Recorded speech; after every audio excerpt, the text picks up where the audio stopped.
സാമൂഹ്യ സുരക്ഷാ പെൻഷനുകൾ വാങ്ങുന്നവർ എല്ലാവരും തന്നെ ഈ കാര്യങ്ങൾ ശ്രദ്ധിക്കണം. ഒന്നാമതായി ശ്രദ്ധിക്കേണ്ട കാര്യം, അപ്പോൾ എല്ലാവരും ആദ്യം തന്നെ ഈ ഒരു വീഡിയോ ലൈക്ക് ചെയ്തു വെക്കുക.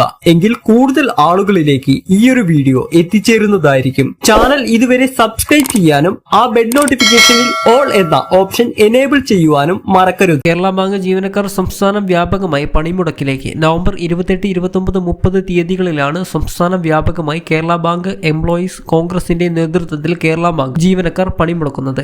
കേരള ബാങ്കിന്റെ ഹെഡ് ഓഫീസിലും റീജിയണൽ ജില്ലാ ഓഫീസുകളിലെയും സംസ്ഥാനത്തെ 823 ശാഖകളിലെയും ജീവനക്കാർ 3 ദിവസങ്ങളിലായി നടത്തുന്ന പണിമുടക്കിൽ പങ്കെടുക്കും. സർക്കാരും സഹകരണ മന്ത്രിയും കേരള ബാങ്ക് മാനേജരും ജീവനക്കാരുടെ കുടിശ്ശികയായ 39% ക്ഷാമബത്ത അനുവദിക്കുക. ബാങ്കിലെ 2000-ഓളം ഒഴിവുകൾ PSCക്ക് റിപ്പോർട്ട് ചെയ്യുക. കാലാവധി കഴിഞ്ഞ് 3 വർഷമായി ശമ്പള പരിഷ്കരണ കമ്മിറ്റിയെ നിയമിക്കുക. മലപ്പുറം ജില്ലയിലെ ജീവനക്കാരുടെ 3 വർഷം തടഞ്ഞുവെച്ച പ്രമോഷനുകൾ അനുവദിക്കുക തുടങ്ങിയ ആവശ്യങ്ങൾ സ്വീകരിക്കുക. നിഷേധാത്മക നിലപാടിൽ പ്രതിഷേധിച്ചുകൊണ്ടാണ് ഈയൊരു പണിമുടക്ക്. ഇനി രണ്ടാമത്തെ അറിയിപ്പ്, സംസ്ഥാനത്തെ 1458 ജീവനക്കാർ സാമൂഹ്യ സുരക്ഷാ ക്ഷേമ പെൻഷൻ കൈപ്പറ്റുന്നത് ആയിട്ടുള്ള റിപ്പോർട്ടുകൾ പുറത്തു വന്നിട്ടുണ്ട്.